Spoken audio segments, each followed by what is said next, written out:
At the heart of what sin is, it's a failure to do what God has commanded us to do. Or to put it in other words, it is a disobedience of the will of God. So God tells us how to live, and we say to ourselves, well, thank you very much for that. We will do our own thing. And that's what sin is, according to the Bible. In Genesis 3, we read that sin came first through angelic beings, and then after that, man fell into sin. That's the disobedience of the will of God. And that is a result of why we find ourselves in this mess. And according to Genesis 3, it tells us that this rebellion, this disobedience of God's will, came through one man, Adam, our forefather.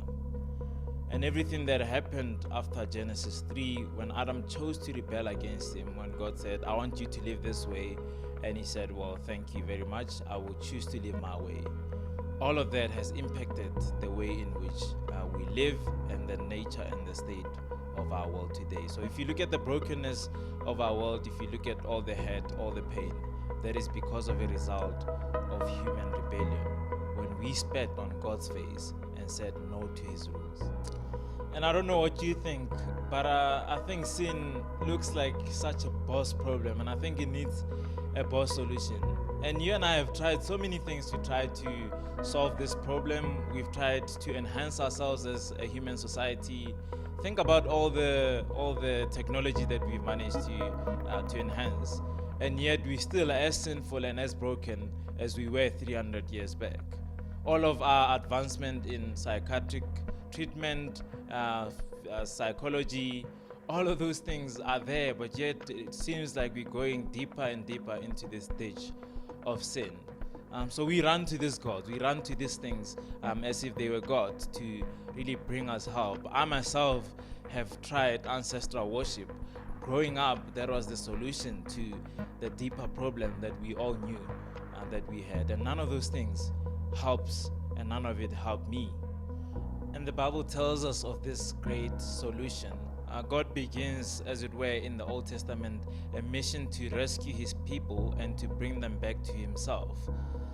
He gives them a law to live by as a nation under him. But in Deuteronomy, we read that they failed to do this because their hearts were corrupt. And that's a representation of you and I. We are not going to be saved by keeping a whole lot of rules, because again, the problem is more boss than that. It goes deeper to the very heart of who we are. And here's the boss solution. Here's where it finally comes to an end. The mission of God is finally accomplished as Jesus steps into our world. This is now God incarnate. He is fully God and fully human. As fully God, this is what he does for us. He speaks on behalf of God for us. In other words, he mediates our relationship between us and God. And as fully man, he understands all of our troubles, all of our struggles, and all of our weaknesses. He faced the same temptations that we faced, but the Bible tells us that he was without sin. Isn't that amazing? Someone who's human, but yet without sin, who fully obeyed the will of God. But we know that as we read the rest of Scripture, that he was crucified on that cross. This man who is innocent, this man who did nothing wrong, who obeyed fully the will of God, was crucified like a criminal on the cross, taking your sin and taking my sin. In other words, the penalty for our sin deserved death on the cross.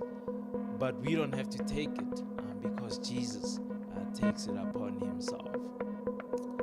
So that was a boss problem, and God gave a boss solution. And I think it requires us to respond. It requires us to stop trying to do it ourselves. Aren't we tired of trying to obey, running to all sorts of religions and to different gods, pleasure, sex, money, and to try to make ourselves better again? I think we ought to respond by putting our trust in this Jesus and in this boss solution that God has given.